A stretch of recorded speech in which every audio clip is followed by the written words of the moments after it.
Startuprad.io, your podcast and YouTube blog covering the German startup scene with news, interviews, and live events.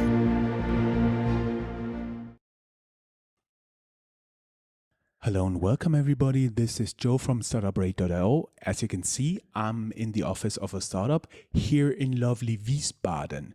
Wiesbaden, by the way, is the capital of the state of Hessen, where Frankfurt is the biggest city. So I've been traveling just a little bit and I'm here to visit a startup and interview a founder.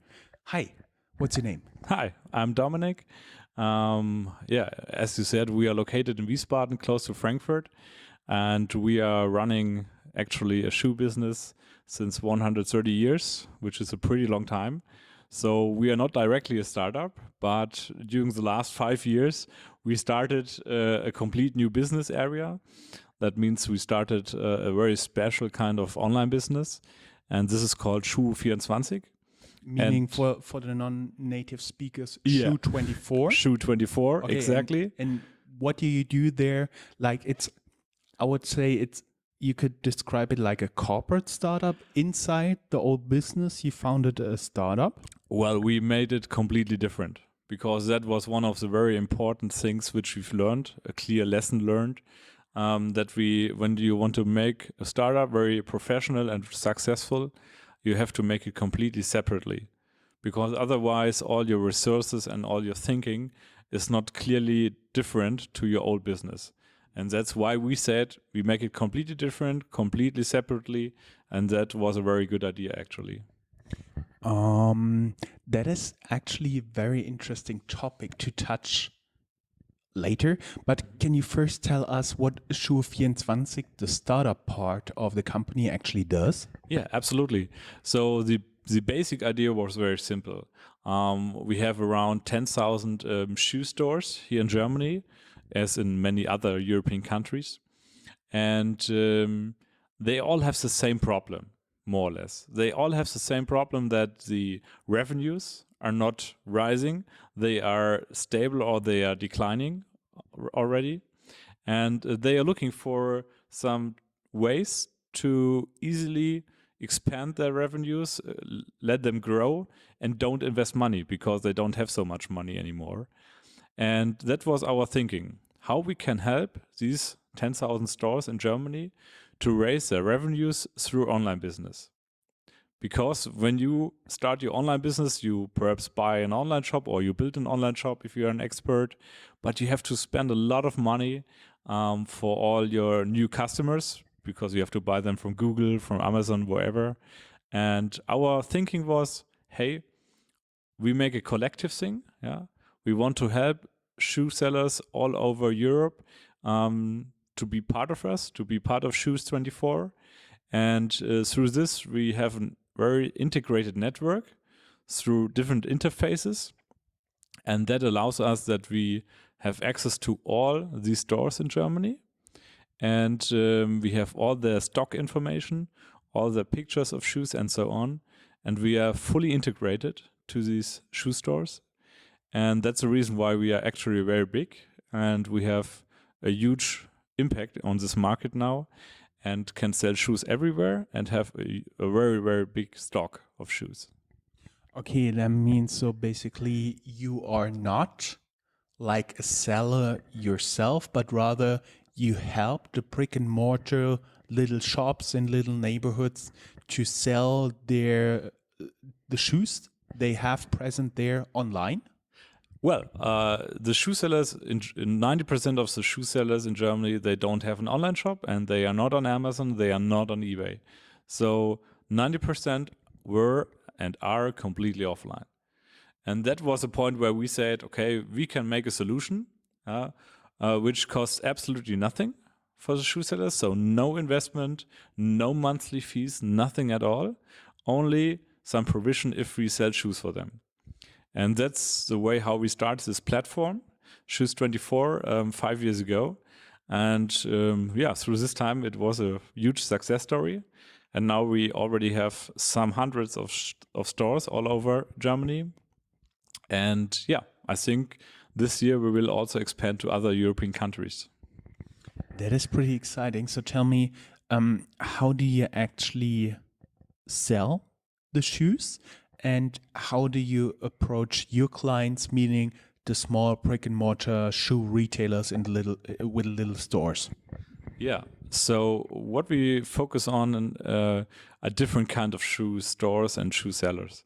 In general, on our average, a shoe seller has between 2 and 30 stores by his own company, and we integrate all of these stores to our system.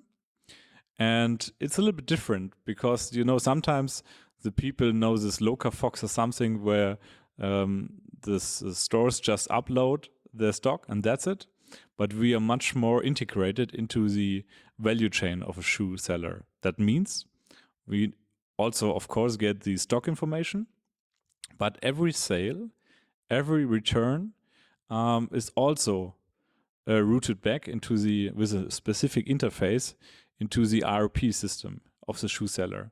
And that is very unique. We don't know anybody who does it.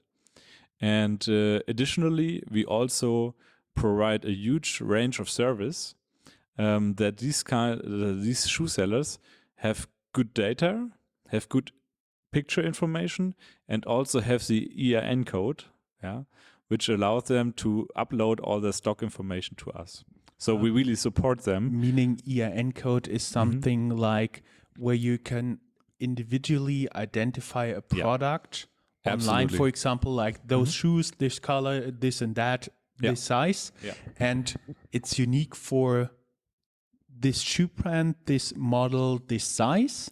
And a different code would be something different, like a different color or something. Absolutely. Every product in the world has its own EIN code. What does EIN mean? Oh, actually, I don't know it. But anyway, so everything you have, if your kind of pullover or your trousers or your shoes or your gloves and so on, every product has, or every item has its own EIN code. And through this, we clearly identify the product by every shoe seller which participate in our system. And yeah, that makes us very easy for us to work with them. And I think our rate of failure is pretty low because of this clear identified product. I see. And how do you approach the retailers? You mean it's not like the little store around the corner, but rather 20 to 30 stores, as you told us? No, both. Both? Okay. We offer our service for all kind of shoe sellers, and also for leatherware sellers, and also for textile and fashion sellers. That means basically you can buy everything from shoes to belts to gloves. Absolutely. Okay. And the very interesting thing is our model is very unique. Nobody else does it offer here in Germany with this highly integrated interface to the ERP system of the shoe seller. And that means we have no sales force or something. It's the other way. The shoe stores come to us and apply to be a member of our network. And we have a huge list of stores who would like to be a part of us. And we have to integrate them step by step. And that takes some time, And basically at the heart of your success, there's a software, right? Yeah, absolutely. Software and interfaces. Yeah. Okay, and you coded it by yourself? Both. We have some people here which are very focused on coding, but we also work with some external companies who are focused on coding for this specific industry software. Because every industry has its own ERP systems. And when you want to have any success in an industry, like fashion or like shoes or like furniture, you have to realize what are the most 4 or 5 relevant ERP systems and how you can interact with them, how you need these interfaces with these like softwares. An API. Yes, like an API. Yeah, it's a little bit different to an usual API as you know it. But in general, you can say interface like an API, Mm-hmm. For the non-coding guys, some type of connection. Yeah, some kind of connection, because the problem is when you only get the stock information, it is not useful at all. Because when you make some sales for them, the stock is not correct when you don't bring it back to their system. Regular updating. Yeah, regular Meaning updating. They give you the information, how much stock they have, and you give back. Okay, you sold we give this, you back did every minute, every hour, all the information back to the system, that the system is always on up to date, and that's the most important thing. And now to the part, where do you actually sell those shoes for your clients? Well, that's also a little bit unique because we have our own online shops like Shoes24 or Schuh24 in Germany, and some brand shops. We also Well, in Germany it would be Schuhe24, right? Schuh24, absolutely, yeah. And we also sell on specific platforms like Otto or Klingel or even Amazon. We sell. I think we are a pretty big seller on Amazon. And I think that's a big part of our success, that we offer a very broad range on selling channels for our participating stores. And that allows us that we can make good revenues for them. And they will never have the possibility to get all these kind of channels by themselves. It's impossible for them. Yeah. And so we have a good advantage compared if they go online by themselves. I see. And now getting a little bit to the history of the whole company, where does the company originate and how did it survive like 125 years without you? Yeah. Well, actually, it was a very small store, also close to Frankfurt. And it was a Kolonialwaren and shoe selling store. That Colonial sales, meaning in the very past, Germany also used to have colonies in Africa. And I don't know what you actually sold there, like bananas, like sugar, like like kind of exotic things. Yeah, but in our shop, it was more textile, fashion, and shoes. Yeah, with some exotic touch. But that was in the 18th, 19th century. But throughout the last 100 years, I think it was not easy to run a business in Germany because, as you know, we had World War I, World War II.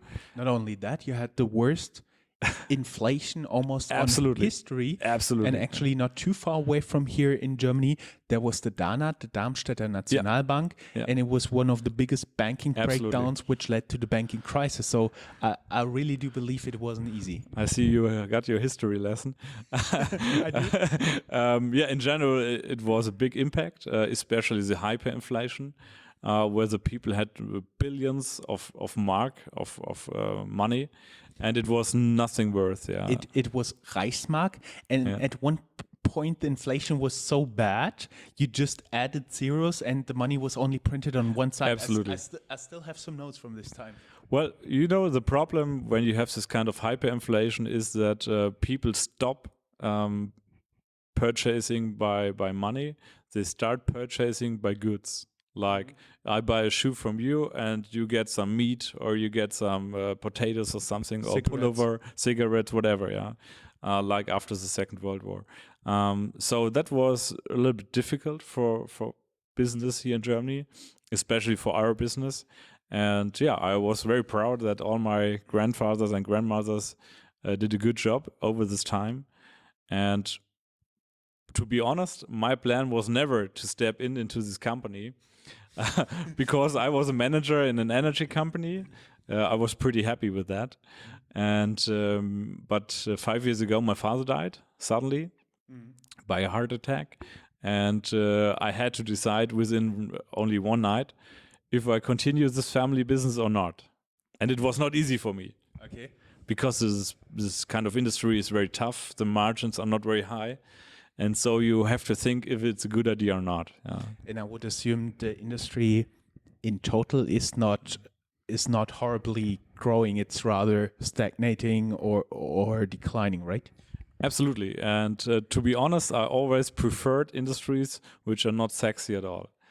So for me, like construction, I was always fascinated by construction and also for renewable energies. 10 years ago, I was fascinated where everybody said, oh no, what is this? It's ugly, it's not good, and something like this.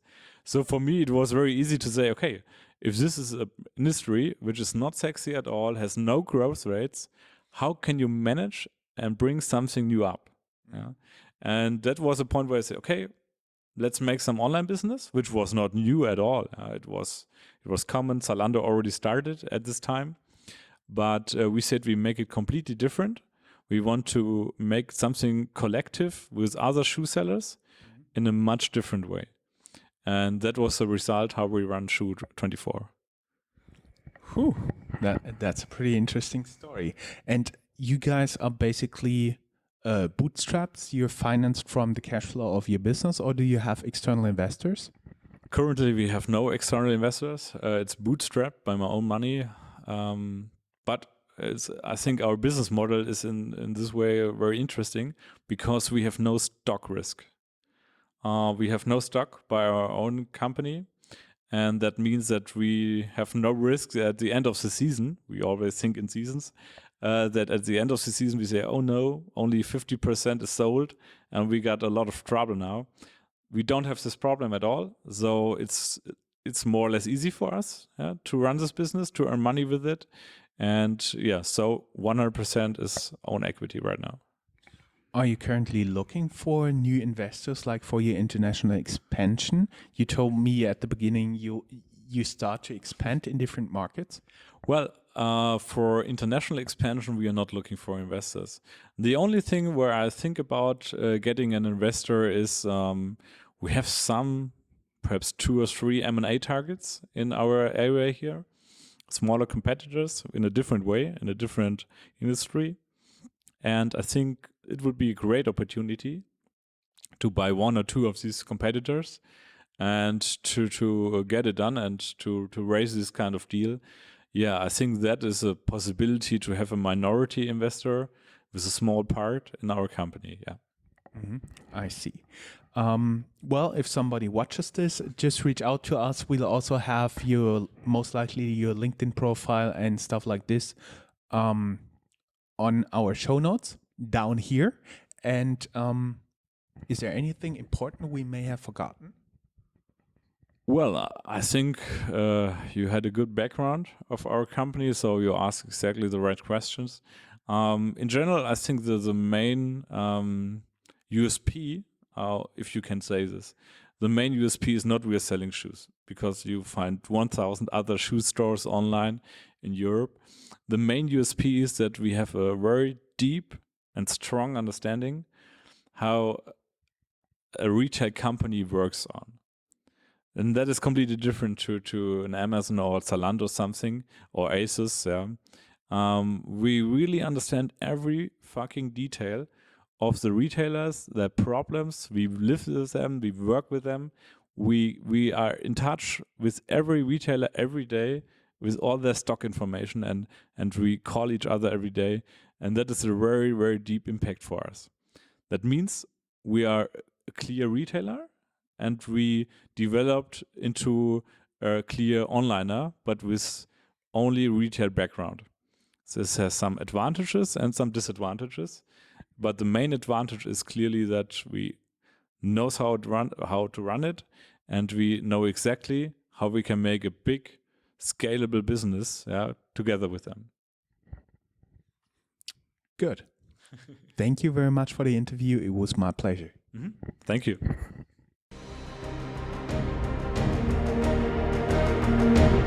That's all, folks. Find more news, streams, events, and interviews at www.startuprad.io. Remember, sharing is caring.